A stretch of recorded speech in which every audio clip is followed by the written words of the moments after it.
योजनाएं Hindi YouTube channel पर आपका स्वागत है। दोस्तों, उत्तर प्रदेश में बुढ़ापा पेंशन को लेकर बहुत बड़ी समस्या उत्पन्न हो गई है। इसी समस्या के कारण 57,000 से ज़्यादा लोगों की पेंशन फंस गई है, अटक गई है, पेंशन नहीं आ रही है। और इसी ज़िले में 600 लोग ऐसे पाए गए हैं जिनसे पेंशन के पैसे की वसूली भी राज्य सरकार करेगी। तो 57,000 लोगों के सामने क्यों समस्या उत्पन्न हुई है, कौन सा ज़िला है वह बताएंगे। और 600 लोग कैसे हैं जिन्होंने पेंशन लिया है और इनसे पेंशन के पैसे की वसूली क्यों होगी। तो अगर आप भी बुढ़ापा पेंशन का लाभ उत्तर प्रदेश में ले रहे हैं तो वीडियो आपके लिए बहुत ही महत्वपूर्ण होने वाला है। तो चलिए वीडियो में आगे बढ़ते हैं, शुरुआत करते हैं। लेकिन उससे पहले अगर आपने वीडियो को अभी तक लाइक नहीं किया है तो लाइक करिएगा। चैनल पर नए आए हैं सब्सक्राइब भी जरूर करिएगा। तो चलिए बताते हैं कि कौन सा जिला है जिसमें 57,000 लोगों के सामने पेंशन की और लेकर के क्या समस्या उत्पन्न हुई है। देखिए साथियों, आपकी जानकारी के लिए बता दें कि जिले में करीब 57,757 लाभार्थियों को अप्रैल, जुलाई, अक्टूबर और जनवरी में 4 किस्तों में वृद्धा पेंशन मिलती है। यानी कि इस ज़िले में जो 57,757 लोग हैं उन्हें अप्रैल में, जुलाई में, अक्टूबर में और जनवरी में 4 किस्तों में वृद्धा पेंशन का पैसा मिलता है। और ऐसे ही पूरे राज्य में राज्य सरकार 4 किस्तों में पैसा देती है। इस वर्ष अप्रैल महीने में आने वाली पेंशन अभी तक नहीं आई है। लाभार्थी समाज कल्याण विभाग के चक्कर लगा रहे हैं। बताते हैं कि आधार कार्ड से ऑनलाइन रजिस्ट्रेशन के बाद पेंशन का लाभ पाने वाले बुजुर्गों की आयु सीमा को निरस्त कर दिया गया है। यानी कि जो अप्रैल महीने में पेंशन मिलने वाला था वह पेंशन अभी तक नहीं आया है। और रजिस्ट्रेशन के बाद पेंशन का जो लाभ पाने वाले बुजुर्ग हैं उनके सीमा में जो आयु सीमा है उसे निरस्त कर दिया गया है।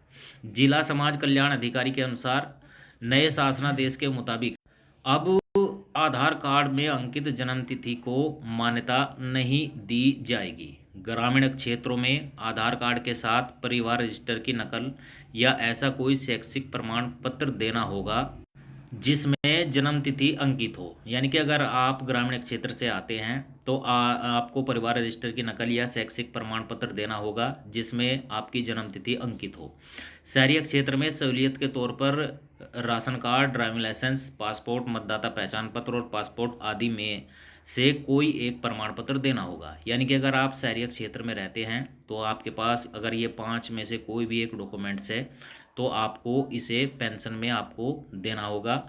चलिए आगे बढ़ते हैं। वृद्धा पेंशन का लाभ प्राप्त करने वाले 600 बुजुर्गों से पेंशन की राशि वसूली जाएगी क्योंकि इन लोगों ने गलत आय प्रमाण पत्र बनाकर पेंशन का लाभ लिया है जो कि नियमानुसार गलत है। अब विभाग ऐसे लोगों के आय प्रमाण पत्र की जांच कर रहा है। यानी कि इस जिले में 600 लोग ऐसे हैं जिन्होंने अपना गलत आय प्रमाण पत्र लगा करके पेंशन ली है और राज्य सरकार अब इनसे पेंशन की वसूली भी करेगी।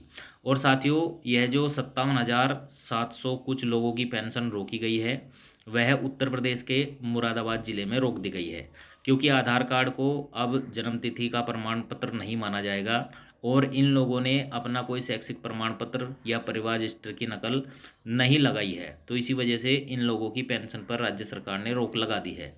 और अगर आप गलत तरीके से पेंशन लेते हुए पाए गए, अगर आपका आय प्रमाण पत्र सही नहीं है या फिर आपके आयु के दस्तावेज में कुछ गड़बड़ है तो राज्य सरकार आपसे पेंशन के पैसे की वसूली भी करेगी। और ऐसे ही 600 लोग इस ज़िले में चिन्हित हुए हैं जिन्होंने गलत तरीके से आय प्रमाण पत्र लगा करके पेंशन का लाभ लिया है। तो यही थी जानकारी। वीडियो अगर आपको अच्छा लगा हो तो लाइक, शेयर, कमेंट जरूर करिएगा। चैनल पर नए आए हैं सब्सक्राइब भी जरूर करिएगा।